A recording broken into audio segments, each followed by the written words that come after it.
Good evening, everybody. My name is Arisa, and I'm most definitely an alcoholic.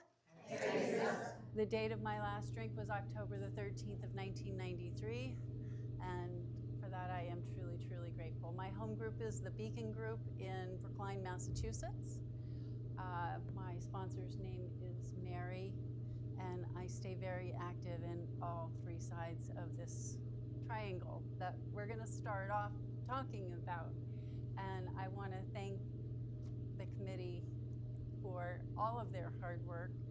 If you haven't worked on a conference committee, when you have your complaints, which we all seem to at some point, join the committee, because that's the answer. But it takes many hands, and it's already off to a beautiful start. So I'm honored to be with you. When they asked me to talk, they gave me some ballpark things, and I thought it would be great to start this evening off the way I have learned to kind of check in with myself, right? The handout that you have here in front of you, you don't need to, I'm not going to read this all to you. It's something that you might want to read later, okay? This is not school, I hope. The point is to try and give you some of the guidelines that have given me the incredible life that I have. I'm going to give you a short qualification also, so you know who the heck is this person who's standing up in front of me, and why is she standing on one leg, and you know all these things. So I grew up in Corpus Christi, Texas. If you don't know where that is, that's about 4 hours south of Houston. There are banana trees and palm trees and 125-mile-long sand dune barrier island. I love being on the ocean. My dad's the adult child of a missionary. My mom's the adult child, was the adult child of a drunk. There's a lot of alcoholism in my family. There was a lot of abuse in my family. It was very violent. I grew up below the poverty line. I have a very interesting background. I have dual citizenship with Brazil. I know that was exactly what you would have guessed when you took one look at me.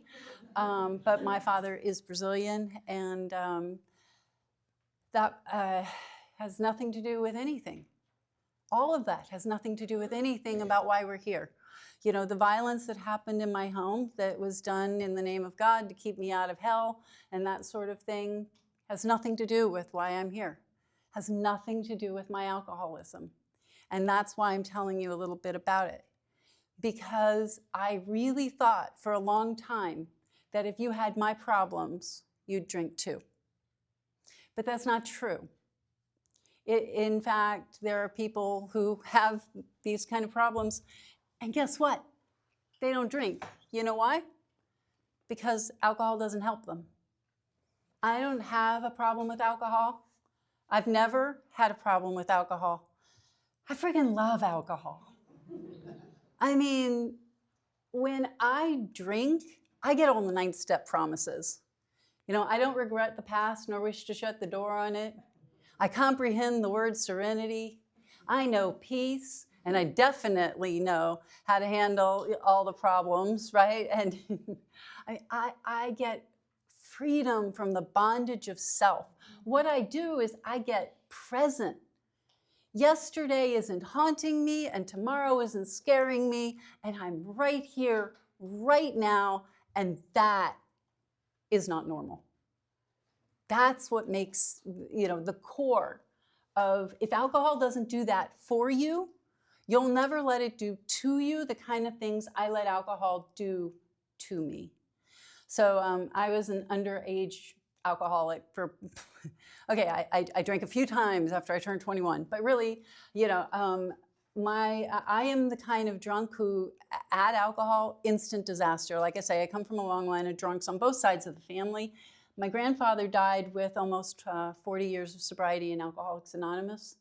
But my mother had moved out by then. And she really didn't understand alcoholism at all. My first drink, really, on my own, I was 15 years old. It was half a nip. Half of a nip because my girlfriend, she had the nip. I didn't even know what they were called back then. But anyway, she got one of those frozen Bacardi things and put it in a blender. The whole blender has one nip in it. Okay? Yeah, right? And we poured them into styrofoam cups, and we walked out on this pier to watch the sunset as we drank our sticky, sweet, half-nip daiquiri things. Tasted sticky. But it was a beautiful, beautiful evening, and we're not litter bugs. And this was, people used a lot of styrofoam back then. And so we don't throw our cups into the wetlands. That would be bad. We're good girls, right? And we're carrying them back. She's a couple years older than me. And all of a sudden, I get elbowed in the rib cage, and she says, "Drop your cup." So I did. And there was an undercover police officer, and I managed to get a minor in possessing no alcohol. Now that takes talent. I mean, he searched her car. We had no more alcohol at all. That was it. And the cups are empty, but he smelled them, and he's basically bullying us. And he wrote us tickets, which is it's a big deal, or it was, especially my family, because if you don't follow the rules, you're going to get hurt, and I don't mean a little bit. And I remember looking at her, and I said, if I'm going to be in this much trouble, I'm going to deserve it. Something is a little awry here. So we go back to her grandparents' house where said blender was, and I managed to locate the liquor cabinet. I've never seen a liquor cabinet to my knowledge, but there was something with a padlock on it, and therefore that padlock should come off. And the hinges were on the outside. I found a screwdriver. I took the hinges off so I didn't have to, it's getting the padlock off. So I took the hinges off, opened the liquor cabinet, and proceeded to have a chug out of every single bottle in that very extensive liquor cabinet. Now that's me with half a nip in me. Half a nip. Let's just say by the end of the night they had to contain me, wash carpets and walls, all sorts of things, I mean, I drank as much as I could, as fast as I could. And it took me a long time in sobriety to understand that something had really happened in me that doesn't happen to other people. It's like somebody tiptoed up behind me and pulled this invisible plastic bag off of my head. I just always felt like there wasn't quite enough oxygen in the room. But man, when I drink, I can handle it. Whatever it is, it's gonna be okay. I don't know how, but it's gonna be.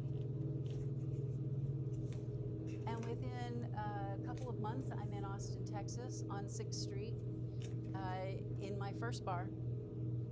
I'm not even allowed on the premises, okay? 15-year-olds are not even allowed on the premises. The drinking age was 21, and I got abducted and raped. Anybody who looks at that kind of history would say, man, that girl should not. When I drink, I hated you guys when I came here because you would talk about the first 5 years and how fun they were, and then it was fun with problems. I'm like, man, I didn't have 5 minutes. I got a minor in possession, but for 5 minutes, not fair. But when I was fortunate enough to escape, and when I got home, I was drinking for what Bill calls the sickest of all reasons, for oblivion. I wanted to die. I came from this religious background where basically, I had been a virgin, and so now I'm going to hell, even though it wasn't my choice. That was the deal. And my parents didn't know it had happened because I had been with other family members and I'd sworn them to secrecy, etc., and so on. But that is when I needed to drink. because just being inside of my skin was too much. And I hear people say things like, God will never give you more than you can handle. I don't believe that. First of all, I don't believe it's God giving it to us. Somebody was going to get abducted that night. It was going to happen. And I don't think God today, my God isn't up there going, get the redhead. I used to wonder why I got the parents that I got. God must really, I felt like God stepped out. I really felt like I had that pure cloud over me. And if something weird's going to happen, step away from the redhead. And a lot of weird things still happen to me. I have a very bumpy history, and you'll hear a lot about that this weekend. But it's not happening like to me. It's life on life's terms, right? But it took me a long time to get to that point where I really understood that. So here I am, desperately wanting to die. Like, that's my only prayer, is I just can't take the pain anymore. I'm a straight A student. I am voted most likely to succeed. I'm class president. On paper, I am little miss everything. But inside, it is, I am dead. I feel so bad about myself. I'd already felt that way. I grew up below the poverty line with all of this violence and abuse, with all of these, stuff. My physical problems started from birth. They're congenital. You've probably seen me in the brace and the cane. I've had 7 back surgeries now, never mind other surgeries, but 7 back surgeries, 5 in the last 20 months. I've managed to break titanium rods inside of myself. Now that takes talent. Not supposed to happen, but hey, again, that's not God saying, get her. Today, that's my belief system. But it wasn't when I got to you. So here I am. I turned 16 not long after that abduction. I got my driver's license. And there's this T-junction overlooking the only real cliff we had. It's not like in the Northeast where you have some pretty dramatic cliffs. And this was before Thelma and Louise, for those of you who are old enough. Okay, but I would sit at this T-junction at the red light, trying to get the courage to just drive off the edge. I have a 1976 Cadillac, and that sucker would have sunk quick. And a miracle happened. And this miracle happened to me many times in many different forms, but it happened at that T-junction a number of times. And that miracle was, oh my God, there's a keg party out at the beach. And I turned right, and alcohol saved my life. And I didn't have to die that night. You see, alcohol has always been my solution. I am restless, irritable, and discontented unless, now you give me alcohol and all of a sudden there's more oxygen. All of a sudden I'm gonna be okay. I don't know for how long, but I'm okay right here, right now. And that is the power of alcohol for me. And I don't have alcoholism, I have alcoholism. And that's why I'm with you guys this weekend. Because I'm not going to say, well, I have a thinking problem now. I don't, I have alcoholism. Okay, in fact, God has restored my sanity, and God has given us our brains to use. See, I don't have a thinking problem. The think sign is not meant to be upside down, which many do. And I understand when we're new, like stinking thinking and all that stuff. But if I'm going to really recover, then I have to know that God doesn't make junk. That there's got to be this life of happy, joyous, and free. I've never met anyone who doesn't want to be happy, joyous, and free, especially in the rooms of Alcoholics Anonymous. We come in, it's like our battle cry. Happy, joyous. Anybody here not want to be happy, joyous, free? Okay, see? But How many people know where it is in the big book? I mean, happy, joyous, and free sounds great, doesn't it? Except that it's also selfish and self-centered, isn't it? In the family afterward, what it actually says is we are sure God wants us happy, joyous, and free. I had to find the God of the big book of Alcoholics Anonymous because my God was up there throwing lightning bolts. My God was out there sticking his leg out so I'd trip again. My God gave me an abusive father. My God, made sure that I was the one who got abducted. That was the God I had, and I didn't even want to have it, but it was there. If you want to know what you believe, look at your last 2 weeks. Look at how much fear you've had. Look at the stuff that you think, if only blah, blah, blah, or they should blah, blah, blah, right? That tells you what you believe. My life is really just a reflection of my beliefs about God. That really is, in essence, true. Okay, so why is my back so screwed up? Good question. I mean, from the time I was little, I have a lot of congenital deformities in my back. And I could never stand, I could never run, I could never do these things, that every other kid could do. And it's way more than scoliosis, it's way more than, it's weird, it's rare.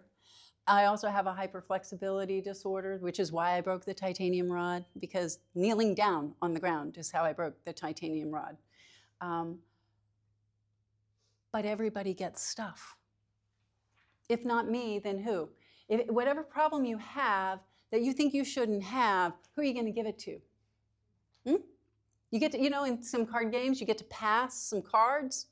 Well, who are you going to pass that one to? Who do you hate enough to give that one to? I don't hate anybody enough to give that one away, But I don't believe that it came from God. I think everybody's got stuff. There's a parable I heard years ago where this guy, he gets to go up and talk to God. He's pissed because he's got these problems. And he says, God, it's not fair. What you've given me, this cross, it's too heavy. It's too big. I can't do it. And God said, listen, I got it. I get it. I'll tell you what. See that door over there? That's the room where we keep the crosses. Why don't you go in there and you pick out another one? And the guy goes in, and man, there are some ugly crosses in there, like spiked iron, thorns, all kinds of just gnarly looking things. And he finally finds this little silver cross with rounded edges that fits perfectly in the palm of his hand. And he goes, that's the one I'm taking. And goes, the guy says, okay, I'm going to take this one. And God says, but that's the one you had. Now, you see, here's the deal. I don't think God gives us this, I don't think that, I think my problems are more than I can handle because lack of power is my dilemma. But nothing is too big for God. Me plus a problem is misery and disaster. God plus a problem can be an opportunity. It can bring me closer to, not further away. And that's why the circle and the triangle, I wanted to start off with that, because learning to locate myself there. If you're out, so for those of you who don't know, once upon a time, I mean, I still wear my circle and the triangle. When I got sober, in the big book of Alcoholics Anonymous, on the title page, I always draw it in. I have a lot of books. This one's falling apart. Anyway, I always draw it in. But my third edition had the circle and the triangle in it. And so we talked about that a lot. And if you don't know, it was removed in 1994, a year after I got sober, because there were so many copyright infringements. And the spiritual path is to cease fighting. So although we still use it unofficially, fighting every fight, like the coins, those aren't printed by AA, right? there's a lot of stuff out there that had the circle and the triangle, and people were using it as if it was AA, and they were trying to chase them down, and like, so now we've got the blue people. Who wants to reproduce that, right? So that's our new trademark. Not new anymore, but anyway. But the circle and the triangle, the reason we have the circle and the triangle is really important. It's an ancient symbol. Bill did do some writing about this and talking about this. And unity, service, and recovery. I loved that there was a whiteboard so I could write it for you. So recovery is the basis. And in the big book, it talks a lot about the basis, the foundation stone and things like that. Well, we build on. That's the 12 steps, right?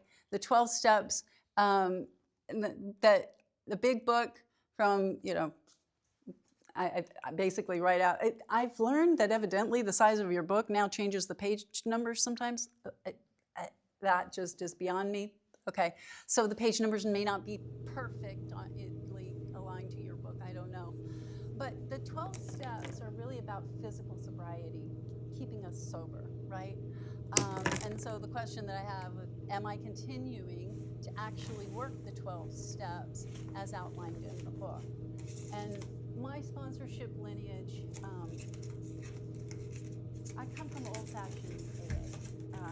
I didn't get sober in Massachusetts. I know that you guys have some really different, and I don't mean it that in a negative, like there are different ideas of the right way to work the steps.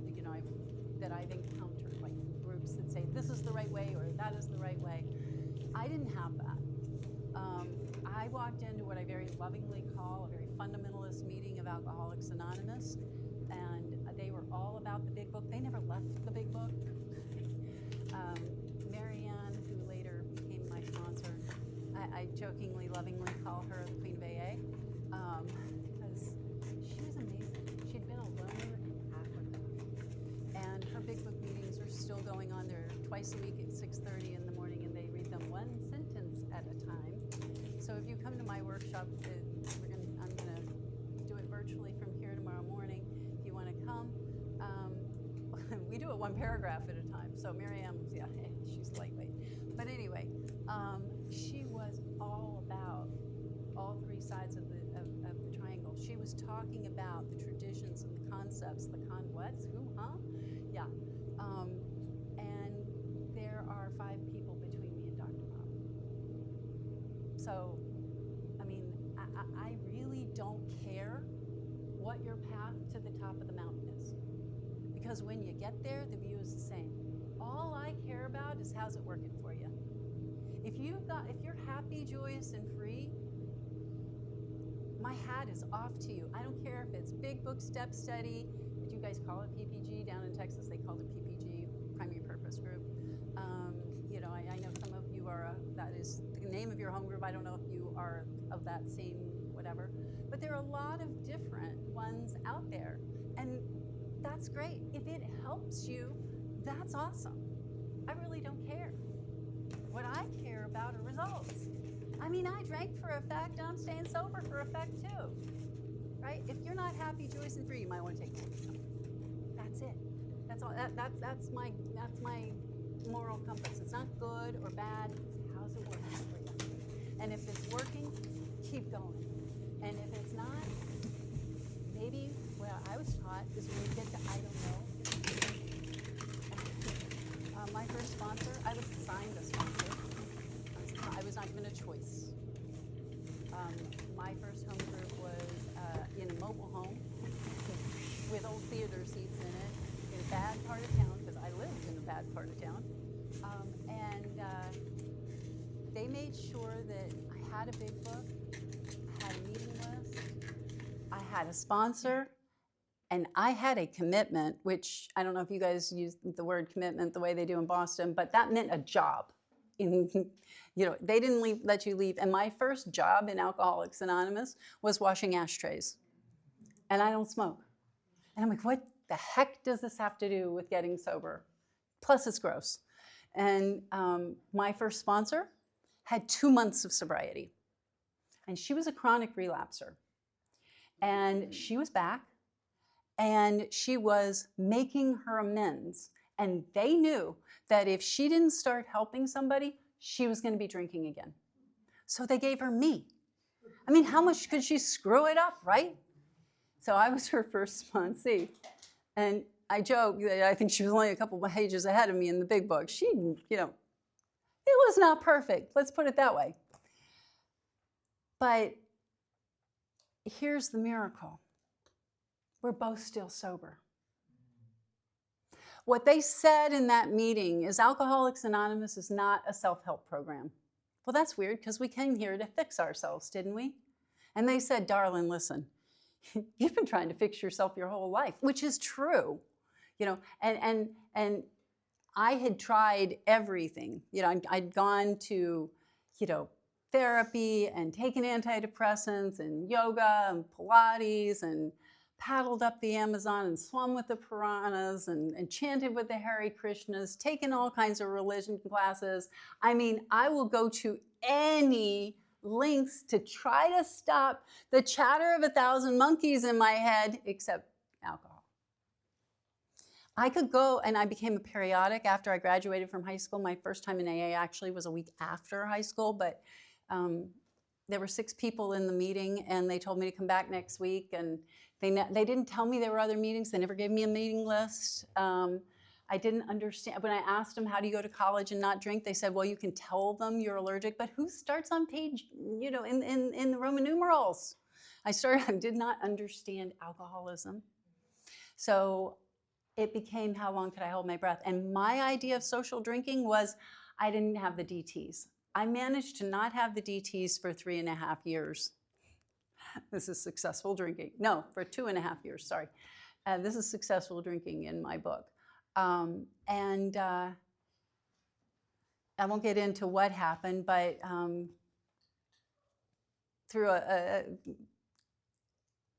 course of events, all of a sudden I got the DTs, not having meant to even be, I had only drunk a couple. I just turned 21. I went out and had a couple of margaritas with my parents. And then I had a drink with a friend about a week later. And the week after that, basically, I went and met an old high school friend who worked in a bar. I had 2 drinks. There were 2 drinks on my credit card. I don't know what happened. I was still drunk the next morning, and I had the DTs again. And I didn't even know what the DTs were.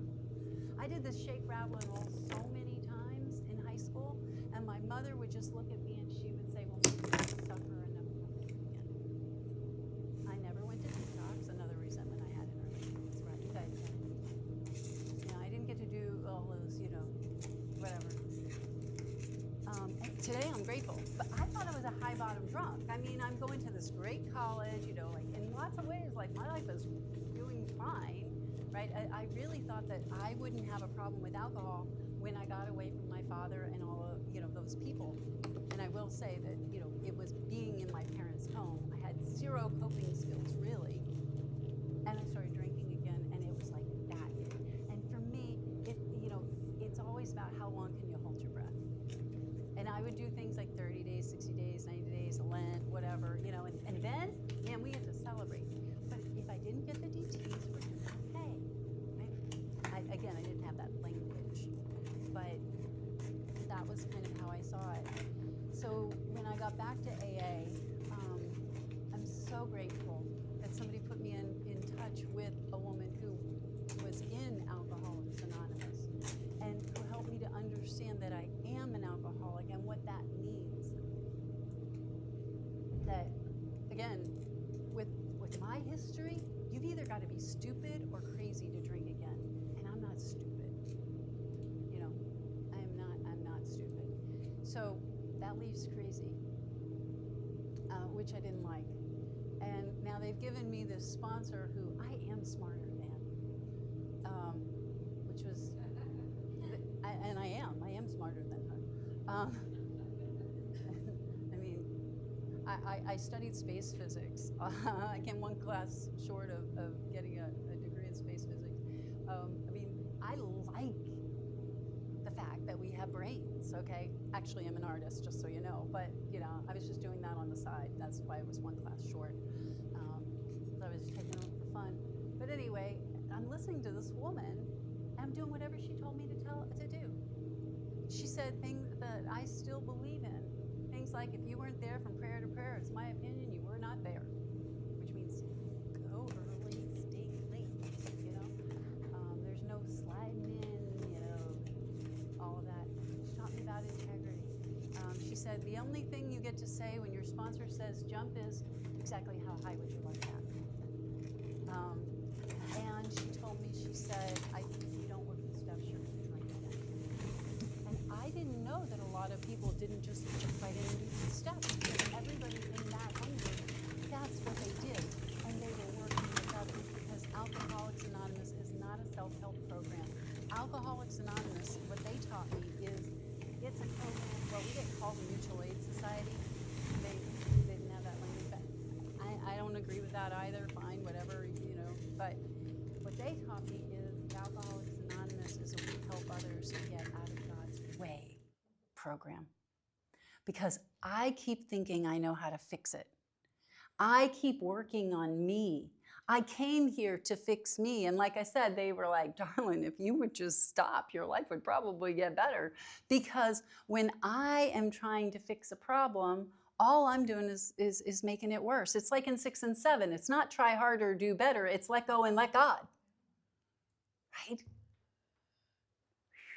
It was big, you know. So she had me go through the steps. I did a 5th step with her. Like I told you my sobriety date, and I did my first 5th step on Christmas Eve at her house, and then we burned it, and then I moved back to Houston to go back to college. And the great thing is that when I got there, and I asked this woman who actually knew something about the big book, had a little like time in Alcoholics Anonymous, who had what I wanted, because I've now realized that you can pick your sponsor. Who knew? You know? And when Pam asked me what step I was on, I said, well, I'm on step 6. And she looked down at her shoes, and she looked back at me, and she had kind of a pained look in her face. And she said, no, you're not. I was like, no, I am. I'm on step 6. I read my 5th step on Christmas Eve. I'm on step 6. And she said, honey, nobody's on step 6. You're on 1. Another resentment. But one of the greatest things that ever happened, because that starter sponsor, I don't call people temporary sponsors because I think we're all temporary, to be honest. They can fire us at any time. But that starter sponsor, right? She really didn't give me the foundation. I didn't understand a lot of the basics. I didn't really get that I understood, you know, from the first time, you know, years and 15 years old, I knew I didn't drink like my friends. You know, they're getting buzzed. I've never been buzzed. I like blow past buzzed. I'll drink the whole bottle of, you know, Mad Dog 2020, and I don't share. I drink the good stuff. Everclear Punch maybe, but anyway, that gal, she was one of my best friends. I say was because alcohol did not do for her what it does for me, and she did commit suicide. Alcohol saved my life, and it does something inside of me that it doesn't do for other people. I'm married to a non-alcoholic. They're very interesting people. You should watch them. Very interesting. So when David drinks, he gets this slightly tipsy, out of control feeling, which he doesn't like. So he stops. And I keep trying to tell him, don't quit before the miracle. You know, keep going, it'll happen. One of my little sister's biggest resentments against me, which I made amends to her, but then later she came back with a vengeance because she became an alcoholic. And that's her words, not me. And she was so angry because when I made amends, I had not said that I was wrong for having given her her first drink. well, first of all, I didn't remember that I gave her her first drink. I don't know how I would have known that it was her first drink, but that's beside the point. But if I hadn't given her her first drink, I guess she wouldn't have been an alcoholic, according to her logic. So when she said that, what I told her was the absolute truth. I said, you know what? I don't remember, but it sounds exactly like something I would do, because alcohol saved my life. And she had swallowed a bottle of pills, and I'd had to, I got her to the hospital, had her stomach pumped. I mean, of course I'm going to give you alcohol. It's the only thing that ever worked for me. That's what I'm going to do. It wouldn't have been a bad thing in my book. I needed this when I was 2. Are you kidding? But that's not how she saw it, and that's fine. So she's right. I was wrong. It was the wrong thing to do. She was underage. It was illegal even. I mean, it was wrong. Okay. And taking responsibility for that's important. What she does, whether or not she takes responsibility for herself, is her business and has nothing to do with me. Nothing at all. So here I am. And now I'm in Houston with this sponsor who actually understands this book, and she starts making sure I read this book. I have never, this is going to sound like heresy, I know. I apologize in advance. This woman over here is one of the few people that I have ever read the big book with one-on-one. And that is only because she was the only sponsor I had at the time, and I had a whole lot of extra time. I have never had a sponsor read the big book with me page by page, line by line. That just has never been my experience. In fact, they say in the book that, if they want to meet you again, have them read this book in the interval. And what my sponsors taught me is, you go read the book, and I'm going to make sure you know what's in it. That's how I was taught. I'm not saying that it's wrong to do it the other way or at all. And I love big book studies, but what I was taught is don't let anybody read your big book for you. Joe or Charlie or whoever it is, because where I am is not necessarily where they are. And what I need in this moment, like spiritual literature grows with you. And I have so many different big books because they're all different. I get a new one every couple of years because I don't care what mattered in 1993. I care what matters in 2026. And there's my book falling apart. And that's why I keep doing that. But there are core things. I will make sure people know, and it starts with I ask them to draw the circle and the triangle on their title page, and I explain to them what's up here, that, recovery, this is the 12 steps so we can get physically sober. But physical sobriety is not enough. Because one of the questions I ask when I do a first step with someone is, do you feel better by not drinking? Most people say yes, but they're lying to you. They might for a little bit, but the truth is, like I said, in the doctor's opinion, we're restless, irritable, and discontented unless. That's me at Jump Street. It's just about how long can I hold my breath. I'm fine until there's some masshole on the street, right? I mean, I'm fine until I have to deal with a family member. I'm fine. If you just leave me in a bubble, I could probably be okay. But life, physical stuff, problems, taxes, whatever, I'm going to start having problems. And they will build up. And they will become shockingly hard for me to deal with without me even realizing it. It's like the bucket just keeps getting, it's full and there's no way to drain it. So the 12 steps, and I was taught what we do is we work the steps, and when we're done, what we do is work the steps, and when we're done, what we do is work the steps, and when we're done, what we do is work the steps, and guess what happens after that? So that's my background. I know a lot of people think you go through them once, and like I said, that works for you, I'm all in. I mean, I totally do that. That's just not my background, and it's not because I don't think I'm doing a good job with 10, 11, and 12. We'll get there. But this foundation, this basis, the triangle is actually the most stable structure.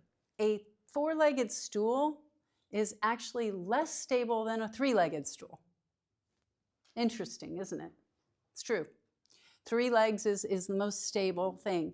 A triangle is also the symbol for change. It's delta. Isn't that interesting? And the circle around is renewal, because you can't keep it unless you're giving it away, right? But it has to be an equilateral triangle. Otherwise, you've got an oval. So I need to be equally in all 3 sides: unity, service, and recovery. Starts with recovery.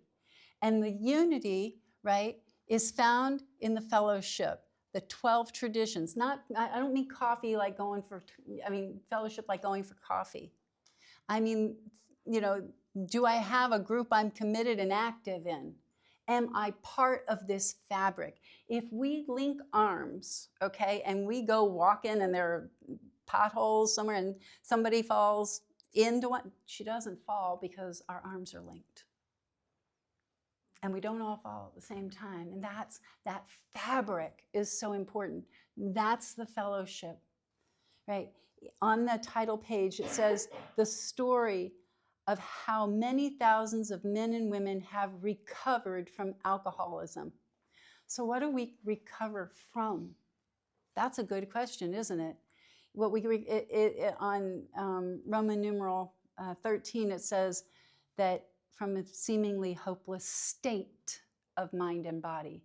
The state is what we're talking about. You can be in a state of anger. You can be in a state of it's impermanent, right? I have recovered from a seemingly hopeless state. It seemingly is also in the book a lot. Looks hopeless, but guess what? It wasn't, right? Seems like a good idea. What was I thinking at the time? You never had, I've had that happen. What was I thinking? Whoa, wait a minute. It sounded like a good idea, but I've had a lot of those. And so when we go to unity, that is, making sure that I am really active in Alcoholics Anonymous. And that's why the third one, service, which you see that I said, and I didn't even say it. So recovery, the other thing is the circle and the triangle has been used a lot. And the reason it says mind, body, spirit is because that is what it was used for before Alcoholics Anonymous. And Bill aligned unity, recovery, unity, and service with mind, body, and spirit, because that's how we have to recover. We talk like the core of alcoholism is a physical allergy with a mental obsession. That's all we talk about in the beginning. It's later that we talk about the spiritual loss of values, right? That is true, but if, to be alcoholic, you can, the spiritual loss of values is something that we notice, but it's not how we diagnose it, okay? What I mean by that is, in order to be alcoholic, if you've got a drinking problem, you're not an alcoholic. If you drink too much, or, once you start drinking, you can't decide how much you're going to drink, you drink too much, whatever, you don't have a problem. All you have to do is stop drinking. It's easy. Problem solved. Done. If you have an obsession of the mind, not hard either. If you're thinking about alcohol all the time, that's okay. Just, drink only as much as you want. No problem. You have to have both to be powerless. When you have an obsession in the mind coupled with the physical allergy, all of a sudden you have no power, choice, or control. And that's what makes an alcoholic. And the spiritual lack of values flows from that, okay? And recovery, also works that way. When, Bill writes that once the mind has taken hold, there's almost, that's why we were able to raise the bottom. That's why I was able to get sober young, because I was not a daily drinker. It's hard to be a daily drinker when you're an underage person. Getting alcohol was not easy, but how I drank, why I drank, all of those things, the obsession of mine, those things were absolutely true for me. And I was able to find my seat in AA because you guys helped me raise the bottom. Then I found out that a lot of you guys had never had DTs, and I was like, oh, maybe I was lower bottom than I thought, but that came later. So when I talk about unity, that's the 12 traditions. The 12 traditions are what helps me get along with you in business. We talk about business meetings, but the 12 traditions and the 12 concepts are not meant just for business meetings and general service. I'm a big believer in, I think the concepts are the coolest thing out there. They are I have kids in their 20s who call me and want to be around me. And I didn't think kids in their 20s could like their parents. I certainly didn't like mine. I thought that was a normal part of I have to get away from my family kind of thing. Evidently not, because they didn't get raised in an insane family. They got raised in this, the loving arms of Alcoholics Anonymous, and that made a big difference. So working the traditions in my life and the concepts in my life, and I know they're complicated, but if you're interested, I'll be happy to talk with you about that, but we're not going to go down that rabbit hole because everybody would probably fall asleep. But anyway, and then service lines up with spirit, okay? It's through service that I get whole again. It's when I help you, I'm getting out of God's way. It's when I help you, I find worth in my life. A sense of purpose, right, and direction. There are these, we are at pains to show why we think it is more logical to believe than to not believe, right? Men of faith have courage. They trust their God. They have a logical idea of what life is about, things like that. You had to give me good reasons to want to even, my first God was good orderly direction, group of drunks, and really love, right? I'm a big believer in keeping it really, really simple. You've heard about people saying, get a God, any God, just not the doorknob. I'm the doorknob girl, literally. The starter sponsor, I was like, fine, you said I could have anything, so I'll have a doorknob. And she said, darling, if you want to turn your will and your life over to the care of that doorknob, at least it's out of the hands of an idiot. And I laughed like you just did. And that was hope. But also I learned that doorknobs are really important because you can't get in and out of a door. Everything's got its function. And having that kind of joy from that really beginning was important to me. She was, carrying that message, but that again is really the unity side of it. What I said up there, we're not talking about 12-step work. That's either in recovery or in the group, like 12-step work, in the service structure or whatever, in your home group, working with another alcoholic. That's not what we're talking about in this part of it. The 12 concepts for world service, which almost nobody has ever read. I'm so glad they're finally in the book, but still people go, and the illustrated ones do not make it easier. I fully admit that. But let me summarize it as, am I going out of my way for AA and putting my life at God's disposal each day? That's real service. Because in the third step, what I said is, it's not my life anymore. God, I offer myself to you, to thee, to build with me and to do with me as thou wilt. Relieve me of the bondage of self that I may better do thy will. Take away my difficulties, that victory over them may bear witness to those I would help. Thy power, thy love, and thy way of life. May I do thy will always. That's the follow-up of it, right? When we start off, the third step, often it's just, the second step, are you willing to believe? Is there anything bigger than you? And literally, like, how about the police? How about the ocean? How about anything, right? What is bigger than anything? Are you willing to say anything? Okay, yeah.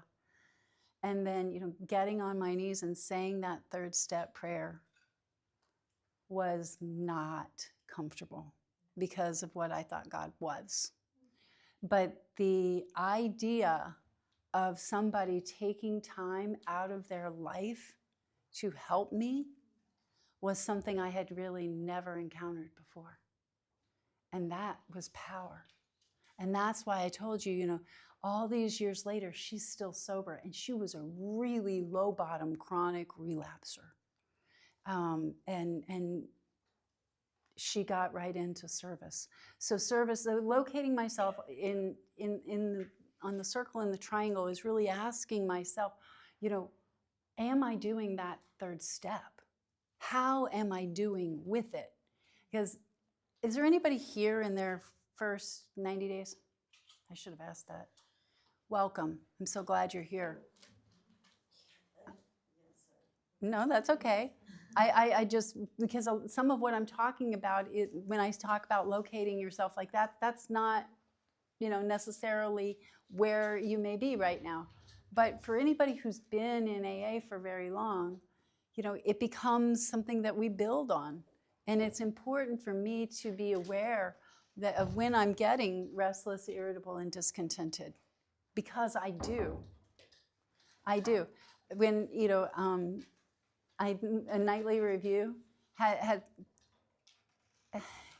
when one of the questions is, you know, were we kind and loving towards all? My sponsorship lineage loves the small words.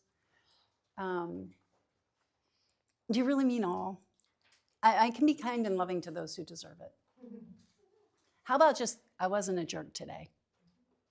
I mean, that's where I started off, right?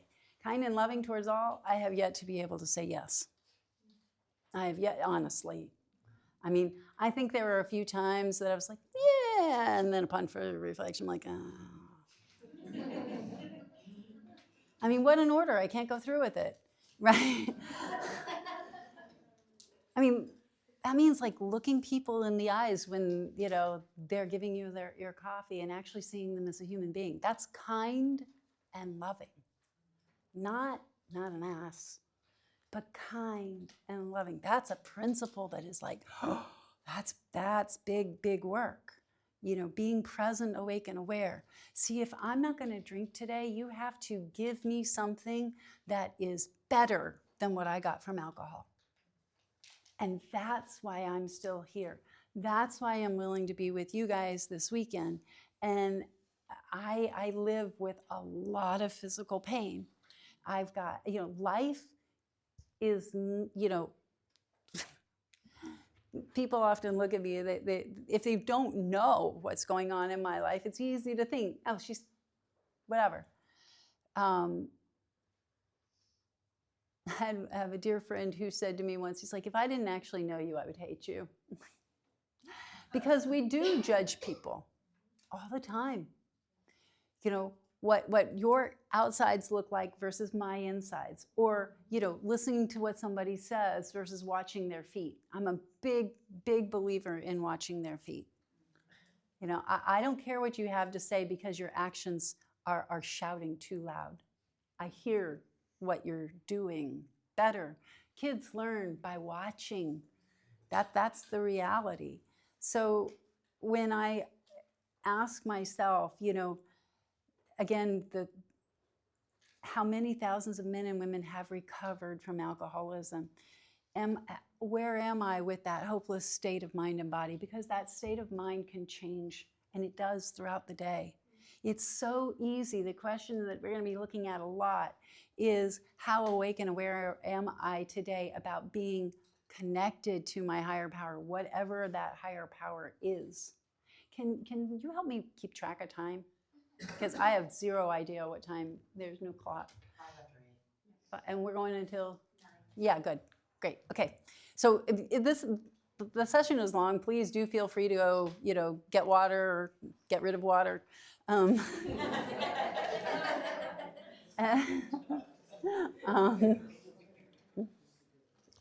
know, I wanted to start with this, and we're going to lead into the when we retire at night. How many people do the when we retire at night? No, let me ask you different. How many people have done the when we retire at night every day for the last month. The last 2 weeks, the last week, the last 24 hours. Okay, one of the main reasons we don't do it, there are two big main reasons we don't do it. Is that locked? Is that what's going on? Maybe we can find a little something and put in the door. Why the doors slam and stuff. It's the air current. Air current, okay. Oh, there we go, that'll work. Yeah, thank you. We don't do it for two reasons. Did you want to go ahead? Okay.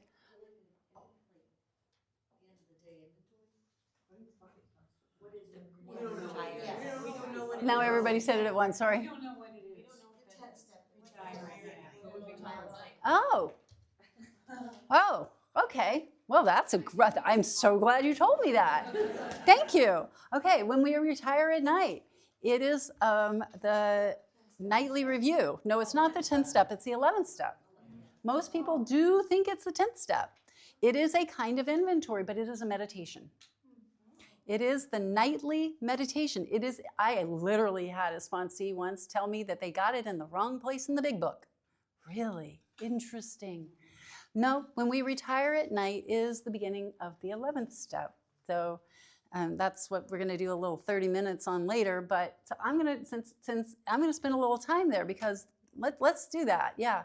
Because that's part of locating ourselves on the circle and the triangle. Here we go. And that is why, you know, I'm a shoot from the hip kind of girl.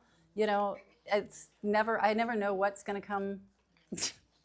So this is in the well-worn part of my book. Hang on. Here we go. Okay, let's start on the bottom page 85 if you have your big book, but I'll read it to you. Step 11, did you hear that? Suggests prayer and meditation. Now I'm going to stop right there. This book was written a long time ago. What you think of meditation, everybody has an idea of meditation, right? Okay. How many of you guys think meditation is getting quiet and emptying your mind? Okay.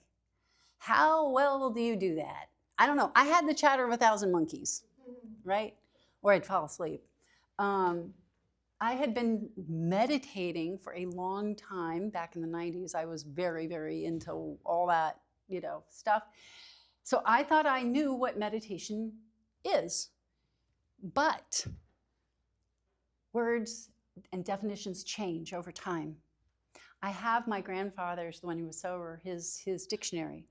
And the word meditation does not mean what we think of. Didn't mean it when Bill was writing it. It means more like contemplation. It means to direct your thinking. It means to be able to stay focused on what you want to be focused on. And the 10th step is actually, you need the 10th step to be able to do the 11th step, because the 10th step is all about watching yourself. I mean, okay, I'm gonna go back a little bit more. The 10th step, when I started the 10th step, it was all about clean up on aisle 7, right? I made a mess again. But it evolved over time to realizing that looks a little unstable. Maybe I should, you know, before it falls. And watching myself. There are a lot of verbs in the 10th step. Ask, watch, pause, turn, cease fighting. I mean, and I like to joke that it's about learning to juggle, right? And the first ball is watch. Just observe, just watch. We're great watchers. We all watch. We're really, we are, believe it or not, you're a magnificent meditator. I promise you, you are. You know how I know? Because I'm betting every single one of you has had a resentment. That's a meditation, guys. That is, I am thinking about this. And oh man, it's like turning on Freddy Krueger and not changing the channel even though you hate it.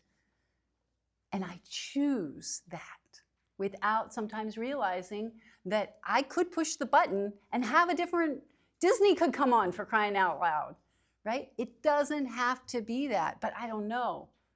I don't know how to let my brain be an asset. Like I said, like the think sign is supposed to be right side up. So let me, before I jump into the when we retire at night, page 84. This thought brings us to step 10, which suggests we continue. Continue comes up a lot. So if you're continuing, when do you get to stop? Never. Right, exactly. We continue to take personal inventory, not the other person's, that's meditating on them, and continue to set right any new mistakes as we go along. Mistakes is another word I'm going to talk about a lot. A mistake. Most people, how many people use the word mistake when they wrote their fourth step? Yeah, very few people do. Yet, I'm gonna jump back just again. We're gonna go all over the place. This is gonna be fun. Okay, so it says, one moment. I used to be good with page numbers, and then they all leaked out. So 1 second here. This book is so marked up, it's hard to see anything anymore. Give me 1 second. I apologize for the... Wait. Why am I having a hard time here?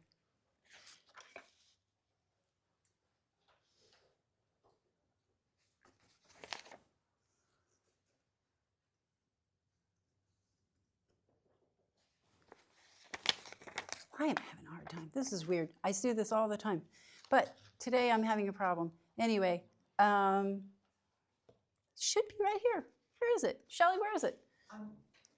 Well, you're having the same moment I'm having a, what? Huh? Yeah, of course. Yes, staring me right in the face. It's staring me right in the face and I'm not seeing it. Hang on. I can't even believe it. This is hilarious because Shelley will tell you I say this all the time and I know exactly where it is except for right now. But anyway, yeah, Shelley will find it and then we'll let Shelley find it because it should say mistake. Oh, there it is. I got it. Okay, page 67. Okay, so once you've written your first 3 columns, right? And you guys call them turnarounds? Okay, that was not a word I was taught. I think it's really cool, but a lot of people thought I didn't know how to take inventory because I didn't use that word, but it's a regional word, just letting you know. Anyway, so on page 67, it says, referring to our list again, this would be your turnarounds. Putting out of our minds the wrongs others had done, we resolutely looked for our own mistakes. Where had we been selfish, dishonest, self-seeking, and frightened? Okay, now those are different. So what is a mistake? A mistake, you guys remember taking spelling tests? When you had to spell Mississippi, and you're sitting there trying to remember how many S's and I's there are, M-I-S-S-I-S-S-I-S-S-I-S-S, you know, like, oh my gosh.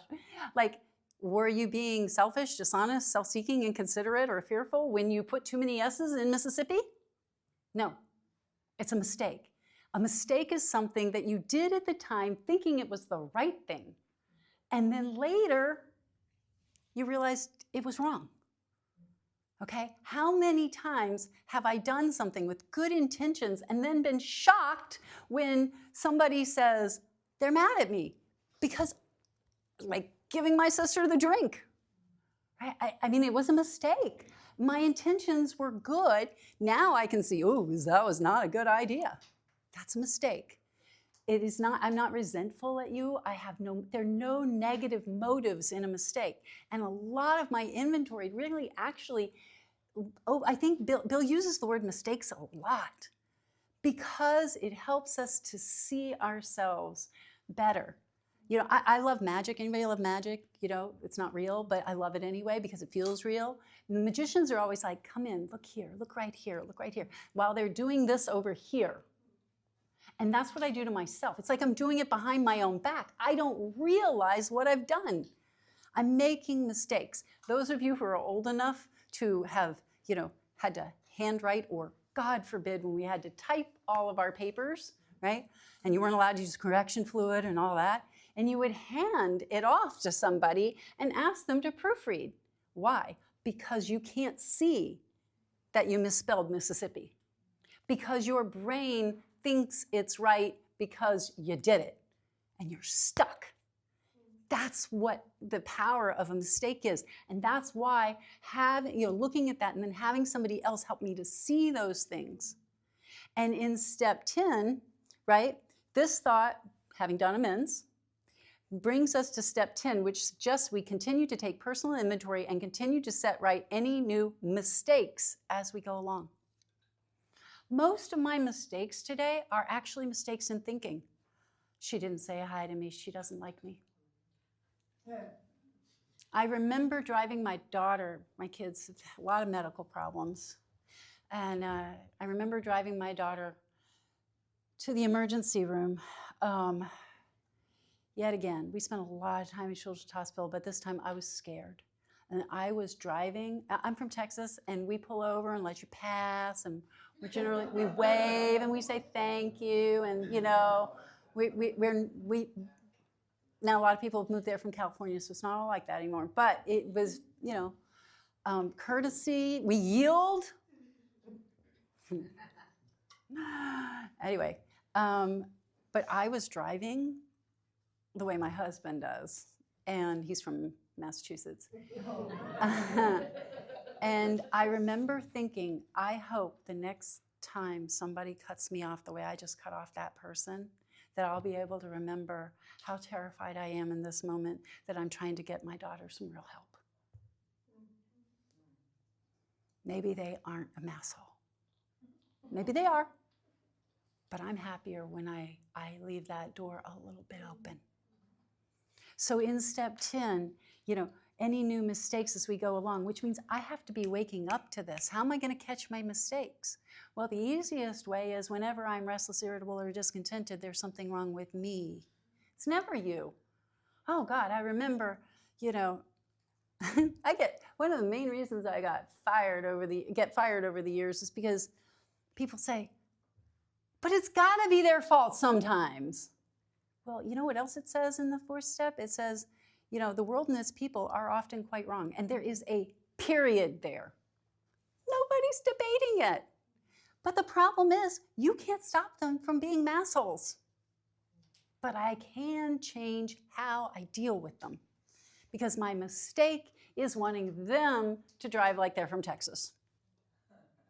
Okay? My mistake is wanting you to be taking my feelings into consideration ahead of your own.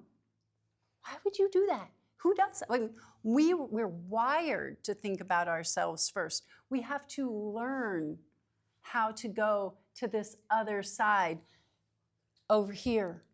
Where am I going out of my way for AA, for others, for God? Is my life being put at God's disposal? Where do you want me? God has given us all roles to play. What is it today? Today I get to be the speaker, right? Which is great, fun. But you know what? Sometimes I get to be the one plunging the toilet. But all the jobs are important. And the question is it my life, or did I actually give it to God? Because if I gave it to God, then I don't get any opinions. I don't get to have an opinion about the fact that my back is all broken and I'm in a lot of pain and stuff like that. I don't get to have, you want to know the distance between where you are today from your 3rd step? Look at how many opinions you have. That doesn't mean that everything, acceptance is the key to all of my problems. You like that one? I don't. It's in the back of the book. And if it works for you, God bless you, okay? But what the front of the book says is that action is the key. It says, that faith, like, acceptance is great, but you got the key in the door. You got to freaking turn it or it's still locked. Acceptance means to understand what you're looking at so you can better hear God's direction and do something about it. I like to call it divine discontent. If something is wrong, hopefully it's going to inspire you to do something about it, right? When you hear a metal crack in the middle of your body, when you're kneeling down on the floor, you should call the doctor. Okay? I mean, that's not good. I'm not supposed to not be affected. Oh, I'm just going to accept it. No. No, there's something needs to be done. I need medical attention. My daughter's not breathing well. We need to go to the hospital. This is important.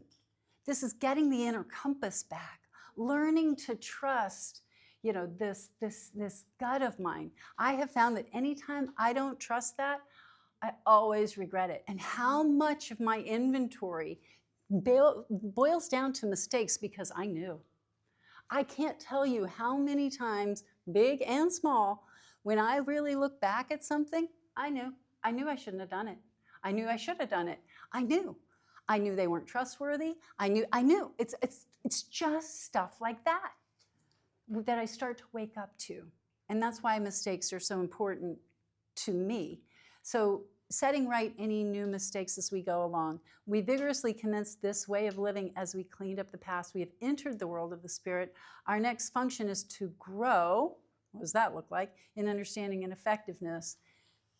This is not an overnight matter. If we talk about the progression of the disease, this is where it starts talking about the progression of sobriety.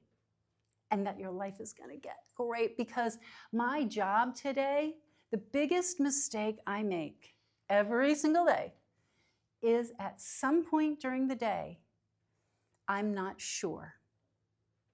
I'm not sure God wants me happy, joyous, and free. There's a little bit of doubt. And if I'm not sure, when I sat for the first time thinking, how different would my life be if I was actually sure that God wants me happy, joyous, and free? It really began to help me realize that so much of my life, I mean, anybody remember this? Yeah, victim in 3 dimensions. I mean, I was a victim, and that became who I was. And when you are a victim, you're waiting for the world to hurt you. Another big mistake. Everything hurts you when I've got a bunch of bruises all over see that one there? And if you came up and you just gently held me, I'd probably scream. And you wouldn't be because you touched me. It's because I've got a bruise. And those bruises have to heal somehow. So in step 10, I'm going to start learning how to deal with this brain. Okay, this mind, however you want to talk about it. So we continue to watch. I would encourage you, what I tell people with step 10 is go highlight all the verbs. Continue as a verb. And there are a lot. Continue to watch for selfishness, dishonesty, resentment, and fear. Just watch. It's hard to even just watch for them. So learning to juggle. First ball, just watch, watch, watch, watch. Observe. Try to be awake. Try to be here now. Oh, I'm getting disturbed. That's all. It's a whole lot to do it. The pause comes later. The other stuff comes. First, we got to see it. You can't fix a problem if you haven't properly identified it. If you think alcohol is your problem, you're just going to put the plug in the jug. Yeah, right? And you're going to think you're going to be fine. You don't realize you're going to pull it out of the plug out of the jug again until I properly identify, until you get absolutely convinced that you are hopeless. Who's going to want to work these stupid 12 steps? Let alone the traditions or the concepts or help somebody. I mean, please, right? So when, not if, these crop up, we, 10-step prayer, ask God at once to remove them. Notice it doesn't say we ask God to remove them at once. I mean, I have to ask God immediately, but whether or not they're going to be gone is not my business, okay? We discuss them with someone immediately and make amends quickly if we have harmed anyone. Then we resolutely turn, there's another verb, right? Our thoughts to someone we can help. Love and tolerance of others is our code. Again, so we're going to see that a lot. And tolerance, oh, I love alcoholic tolerance. Oh, gosh. From Texas, we would just say, bless your heart. Which means I'm not going to say anything while you are, but I have an opinion, right? That's alcoholic tolerance. True tolerance is, there are a whole bunch of plants out there called perennials, and after the long winter, they just come back. They are unaffected. There are evergreens out there that are unaffected by the cold. You can be drought tolerant, you can be, that's tolerant, to be unaffected by the mass holes, by the world and its people who are still quite wrong. And they are. And I'll be talking to I've got a lot of people in my life who, my family is no less sick than they were when I was little. If anything, maybe they're more. Okay, they haven't changed. I don't have one of these stories of, I got sober and everything got great. No, actually, not at all. Really, really the opposite. But again, learning not to compare is important. That's going to come with this. So here's another one. And we have ceased fighting. Wow, that's a big verb. Try that. Okay, so you start with watch. You got the one thing, if you're learning to juggle, will always happen is you're going to drop those balls. Even if you're it's hard to keep the balls in the air. We're not asking you to keep the balls in the air. Years ago, I read that a spiritual person makes about 600 mistakes in a day. We're talking the Dalai Lama. But I'm not supposed to have any. Okay, I had a real problem with God on this one because, and I'll get to it in the nightly review. So if I don't say it, remind me, okay? Anyway, so for by this time, sanity will have returned. So sanity is wholeness of mind. Soundness of mind is how it's often described. And you notice how these pictures are all hung from the top. They're not nailed into the wall. You know why? Has anybody ever hung something on the wall or watched somebody and they tap the wall? What are they doing? They're listening. They're listening because it sounds different when there's a stud, because it's sound, and the nail will grab and it will hold. The reason they have that is because there's no stud back there. So if they try to hang those paintings, they're going to fall down. Well, plus sometimes, people just don't want holes in their walls, but that's a whole nother matter. But if you try to hang something and just sheetrock it, it will fall out eventually. And wholeness of mind is, sanity has returned, and it's God that fills those queer mental blank spots. I can't do that for myself. It has to be God that comes in, like putting wood putty in, except stronger, right? So, and then there are these wonderful promises, which I won't go into, but every day, I'm on page 85, is a day we must, so there's pretty strong suggestion, direction, warning, carry the vision of God's will into all of our activities. Back to third step, all right? That what is God asking? It's God's life. Where's God want me to go? Okay, and that's a real problem if you've got the God I had when I walked in the doors. That's why it's so important that I learn that God wants me happy, joyous, and free. Because I remember very clearly asking, okay, I don't know what God's will is, but I'm really afraid that it's going to be something like having to go be a missionary, because I come from a long line of missionaries. And I said, what if that's what God wants? And what my sponsor said is, and I'm like, I don't know, 6 months sober. She said, then you're going to love it. A missionary is someone who carries a message. Hello. That's kind of what I'm doing. Isn't that funny? And I do. I love it. In fact, my aunt, who is, super, super religious, years ago, she was the one that pointed it out to me. I hadn't seen her in a long time, and she came and visited. I found out later it's because my emails have these beautiful things at the taglines at the bottom, and she wanted to know what, she figured I had found Jesus or something, and as if he was lost. But anyway, and so she came when she was in Boston to see me, and she finally asked, and I told her, I'm sober in Alcoholics Anonymous, and she asked more about it, and I told her all about it, and she was like, I'm so glad somebody went into the family business. Yeah, okay. I'm talking to you about God. There you go. And I do love it. There's nothing I love better than talking about God. So I call these the spiritual exercises because, I've jumped ahead. Here's the rest of the 10th step prayer. How can I best serve thee? Thy will, not mine, be done. I love that one. In any given moment, there's only one way you can best serve God. There are lots of ways I can serve God in this moment. If my kid calls, I could serve God by walking out the door and talking to my kid, but I wouldn't be best serving God because I made a commitment to you guys, right? Am I willing to get an open mind and look at things differently? These are thoughts which must go with us constantly. Again, I don't get to stop doing this. I'm juggling all the time, and I'm picking up the balls that are falling down all the time. We can exercise, anybody, we get sober and we all get gym memberships. But the spiritual exercises, 10, 11, and 12, are spiritual exercises. And, when I went and started with rehab, they gave me these half-pound weights, which is just insulting. But if I did them every day, is what they wanted. If you pick up something too heavy, if you try to do too much, you will quit.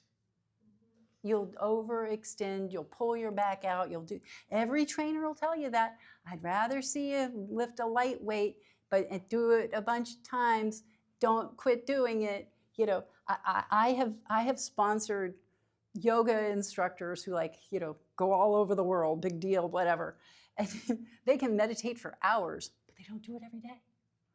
And so I'm telling, okay, I don't want you doing more than 2 minutes, but do it every day for a year. I'd rather see you do that. Discipline. Oh God, I hated that word, because discipline in my house looked like getting dragged down the stairs by your hair. But the word discipline comes from the same root as to teach. We let God teach us in this simple way. So these are thoughts which must go with us constantly. We can exercise our willpower along this line. All we wish is the proper use of the will. So I get my sanity back, then I get my willpower back, right? And the whole job of this is God's will, bringing my will back up to God's will, up to, where is God's will? And I may not know what God's will is, but I usually know what it isn't. So I can at least start there. So much has already been said about receiving, circle, strength, inspiration, and direction from Him who has all knowledge. Okay, get a God, any God, but then He supersizes it, right? The book now we've got, how are you going to trust and rely on a God that doesn't have certain qualities? You can't. If you still think God's up there going, get the redhead, or, that you're God's stepchild, you're not going to trust Him. In the 7th step prayer, when it says my Creator, that was a big one, because what I realized is when I combine that with being sure that God wants me happy, joyous, and free, it means that God put all of my desires in my heart. See, and I've been fighting God. I'm looking for the shortcut. Are there shortcuts? Heck yeah. It's called God. It's called God. God is the shortcut. You see, I keep thinking that it's got to look a certain, but God's trying to get me to happy, joyous, and free, and I keep making a left turn. Fortunately, it's kind of like the GPS. It just, God's always just going, rerouting. You're going to get there. In spiritual living, there are no huge mistakes anymore. You do this, you're going to learn something. You do that, you're going to learn something. And you end up at the top of the mountain with the love in your heart. That's the deal. That's where we're all trying to head. And it's not about how many times you fall down. It's about whether or not you're willing to get up and try again. And we do try. There are a whole lot of people who also say, we don't try, we do. I don't know, try's a lot in the big book. You might look for it.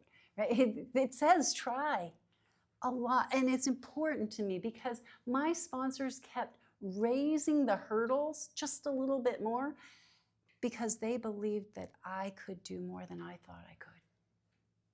And having someone believe in me that way inspired me. And to be inspired is to have spirit in. That's what we're trying to do. That's why it's so important to do all three sides, right? So to some extent, we have become God conscious. We have begun to develop this vital, you're dead without vital signs, sixth sense. Now, the sixth sense would be the spiritual. It's time, right? Being spirit, like when I'm saying, when I drink, yesterday doesn't bother me, tomorrow doesn't worry me. I'm here, I'm present. That's what spirituality really is about. Awareness of who and what's going, like just be here now. But we must go further, more direction, more warnings, and that means more action, okay? I came here for comfort. We're comfort seekers. We drink for comfort, right? But I have to stay for character building. And the great thing is if you show up for the character building, you end up with comfort. Because God wants you happy, joyous, and free. But it's hard to start out, whether you're going to the gym or whatever it is. It's hard. The most important thing about prayer meditation, number one thing, start. Second most important thing, continue. That's it. It doesn't matter how long. What matters is tuning your heart. Like the old radios, get the static out. Get the static out. Where am I? Okay, so here we are, step 11. So now to answer the question, sorry it took a while. Step 11 suggests prayer and meditation, which is directed thinking. So what I was talking about in the dictionary, I don't know if I said, there's an example in that dictionary that says a general meditates his war. Think about that. The big dioramas, right? Well, they would say, and they'd have their little soldiers, well, if they do this, then we'll do that. But if they do that, then we'll do this. It's to think it through. It's to use our brains. It's to choose where we're going to go. So, girl from Texas, I don't know how many of you have actually seen a rodeo, but you probably know a sort of kind of what, And the big thing everybody thinks about is what's called the bronco busting, right? That's some old boys. The reason they have the event is because back in the day, if you wanted a horse, you had to catch him. And the horse doesn't want to be caught, and he doesn't want to be ridden, and he doesn't want to pull your cart. He doesn't want to do any of it, okay? So it was some old boy's job to jump up on that horse and hang on for dear life. And you know what happens to him? He gets thrown off. Without a doubt, he gets thrown off. So his job is to get back on. Hang on for dear life as long as he can until he gets bucked off. Then he gets back on. And if you do it enough, guess what? The horse will let you ride it. And it will do what you ask. That's my mind. My mind, I think I would do these things. I think it's so therefore, I just would do things. I didn't realize that what it was trying to help me do was that I was pouring Miracle Grow on the thorns and starving the things I actually liked. I'm watching Freddy Krueger. I mean, man, I love a resentment the way my husband loves steak. I mean, boy, it's like I get that popcorn. Let me think about that again. It kind of feels good. It's like when you've got a splinter or a pimple and you just can't stop touching it, like there's kind of a sick enjoyment in that. Yeah, that's what a resentment is. And it's this shrapnel that I've got in here, right? And misery, actually, it can be used as a verb, like and it's to touch something that's sore. Like when you got the bruise, and you're like, ooh, yeah, ooh, I got the bruise. You know, sick little enjoyment. Ooh, right? So how do you help somebody who likes to enjoy the right? That's what steps 10 and 11 are about. So step 10, I'm watching. Okay? Watch. That's why most people think the nightly review is in step 10. Okay? Because it is a type of inventory. And in the 12 and 12, it talks about a lot of different types of inventory, and it includes that sort of thing.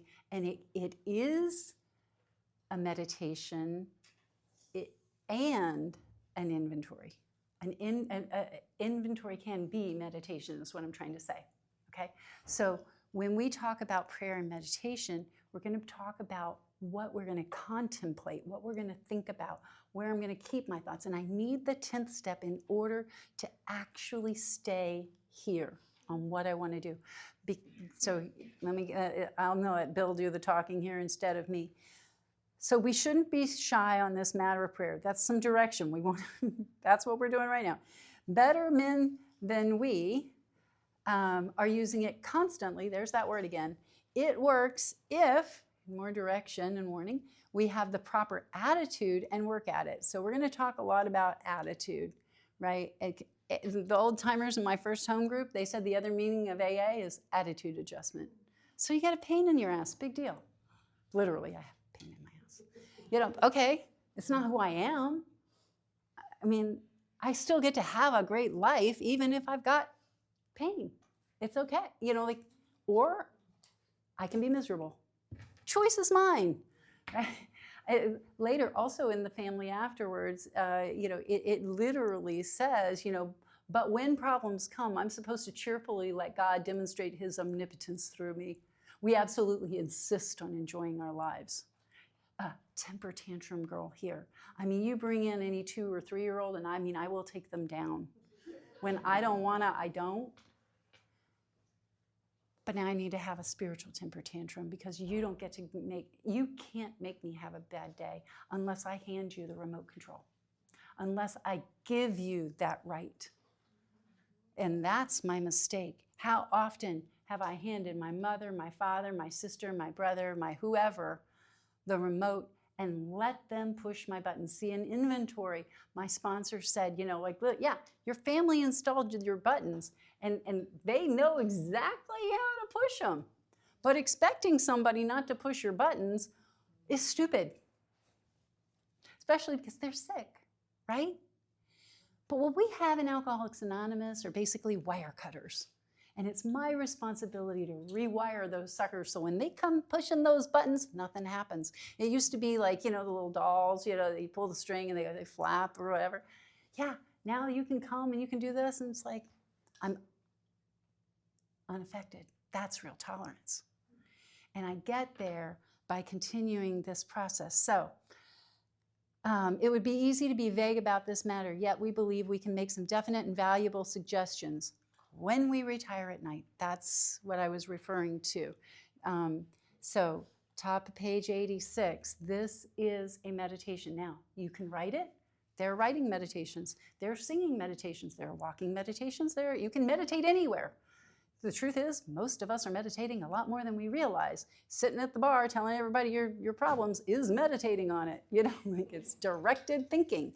Once you've got the ability to put the saddle on the horse, also hopefully a bridle, maybe even blinders sometimes, we're going to stay focused. This is, you know, the spiritual woman needs to be chairing the meeting, and when one of those stage characters in my head starts talking out of turn, I need to hit the gavel and tell her, you're off topic. We're talking about God, we're talking about love, we're talking about catching them being good. We're talking about compassion, we're not talking about condemnation. This is what I choose, my spirit. I don't know about you, but when I got to the rooms of Alcoholics Anonymous, I hated myself. It's an interesting sentence. I hated the verb myself. There are 2 entities in that. My spirit was not okay with this ego thing that was going on. I was violating my own principles. I don't get in a whole lot of trouble if I violate your principles. If you keep kosher and I don't, because I am not Jewish, I don't get all worked up about it. Okay? It doesn't bother me that I don't keep kosher at all. But if it's important to you and you don't keep kosher, you're probably going to have some feelings about that. You see, that's your principle. When I violate my principles, I don't like me. And that's where we start to find this inner compass. So we constructively, not destructively, review our day. Most people, like I said, there are two main reasons that we don't do this. Number one, we don't like how we feel. Because for myself, I was everybody's punching bag, including me. I'm actually the worst abuser in my life.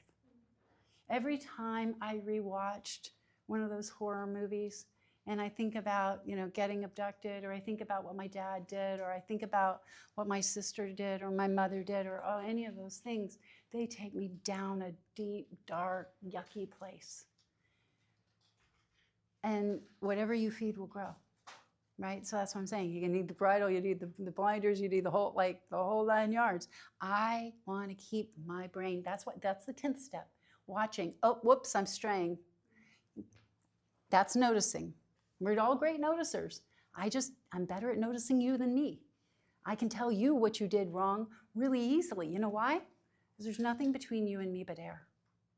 Between me and me, there's all kinds of feelings. There's selfishness, there's dishonesty, there's resentment, there's fear, there's doubt, there's insecurity. There's all kinds of stuff that warps my view. And it was like I walked in and I was living in this hall of mirrors where, sometimes I look like Wonder Woman and the other times I look like the Oompa Loompa. And it was conditional upon the situation. And I didn't have a core. I didn't know who my spirit was. I didn't know who God's precious little girl named Arisa was, and I didn't know how to take care of her. I treated everybody better than I treated me. If I saw somebody treat another person the way I used to treat me, I would intervene. I literally used to punch myself. Lots of bad stuff there. So when this nightly review, when we start talking about it, it's not meant to be a big, huge, mean, negative thing. A lot of people make it into, they don't do it because at the end of it, they feel bad about themselves. How many people in here have kids? Did you guys tuck your kids in at night? Okay. Did they ever tell you about their day, about what they were afraid about? Or about a problem they had? Or maybe they told you about what happened that was good? And, or when you've watched when you've watched a child, learning to walk and they fall down, do you think they're a real loser because they didn't learn to walk the first time they tried? In fact, they're adorable, aren't they? It's like, and they're so determined to try and see me through God's eyes. So what we're going to do, I've done all this to lead up. It's kind of perfect, actually. What we're going to talk about for 30 minutes is the nightly review, right? Which I called When We Retire at Night because of the first line, which you guys, and now I hope you see where it said, step 11 suggests prayer meditation, but there is more convincing evidence, just so you know. Okay, I'm just going to read this because I've got just amount of time. So when we retire at night, we constructively review our day. Were we? This is a yes or no question. This is not write a magnum opus. Do not write a novel. Do not, or even think one. Okay, whether you write or think or sing or whatever, doesn't matter to me. Were we resentful? Yes or no? Selfish? Yes or no? Dishonest? Yes or no? Afraid? Yes or no? Well, that took a long time. Do I owe an apology? That's a yes or no. Have I kept something to myself which should, ideally, be discussed with another person at once? That's a yes or no. Were we kind and loving towards all? Oh, that's always a no.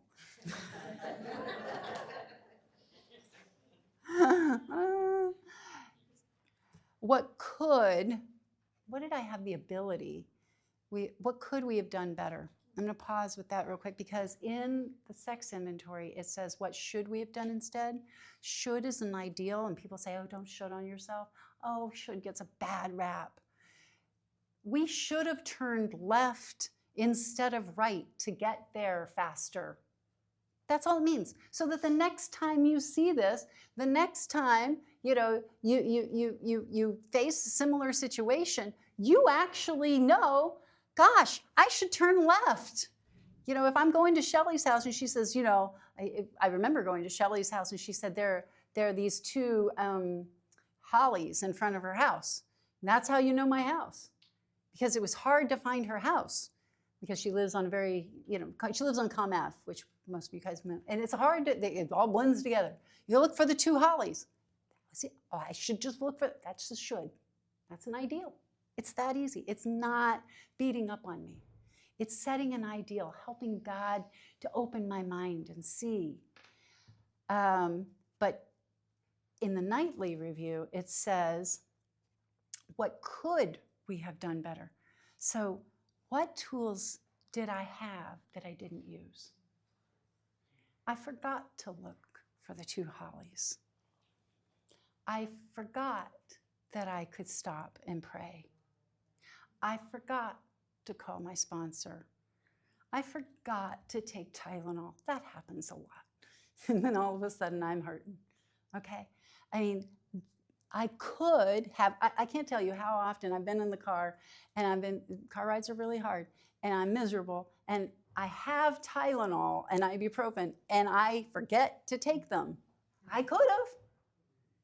That's not a beating up on me. It's actually, maybe next time I'll remember. And Shelley will tell you that I actually did. I was like, we're taking it before we leave, okay? So I can do better tomorrow. Were we thinking of ourselves most of the time? That's a yes or no. Or were we thinking of what we could? What do I have not more than you can. What is within your wheelhouse? We all have different strengths. What could I do for others? Because sometimes anybody ever said here that you shouldn't say no to AA? Who believes that? I don't. I don't say no to reasonable AA requests, but there are a lot of unreasonable ones. Just saying. Later in the book, it'll say any, version that doesn't include one's family is not really complete. So I need to make sure my kids don't hate AA and my husband doesn't hate AA. I do these, I don't do a lot of these because otherwise they would resent you. And I want them to love you, okay? And then here's the part where we use the 10th step. But we must be careful, to do with care, not to drift into worry, remorse, or morbid reflection. Use your 10th step. The whole point is that I have to stay positive about this. This is constructive, not destructive. Worry, remorse, or morbid reflective, for that would diminish our usefulness to others. After making our review, a review is not a novel. When you go to a show, anybody, there was a new Star Wars movie came out recently, right? Did you read any of the reviews? I didn't, but a movie review. It's a few paragraphs. It's short. That's the point. The movie might be 2 hours long, but you need a little snippet. It's not meant to be long. And I'm going to talk a little bit more. Last thing I want to leave with because we're going to come back in a few minutes. I'm not going to get into the prayer because that's a big juicy part for me. But I want to go back to the first sentence. It says, when we retire at night. Okay, so now that you know what I'm talking about, how many of you guys have done this every day for the last month? Okay. In the last week? In the last 24 hours? Okay. So, great. Hopefully I'm gonna I like the down and dirty, okay, first of all. Retire. When we retire at night. One of the other biggest problems is people do it last thing and they fall asleep. Or they forget. I mean, I remember going, until I thought about the word retire. It means to stop working. So what if you did it before you turned on the TV?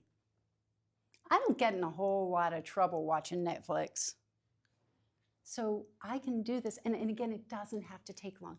If I'm doing the 10th step throughout the day, there shouldn't be a whole lot of stuff. Maybe every once in a while I'm gonna catch something, and if I'm burning up, I will take the time, but the review is quick. If there's something more, it's actually more of a 10th step, not an 11th step. This is a meditation.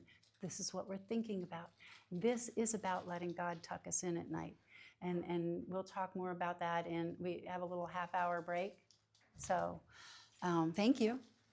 Thank you.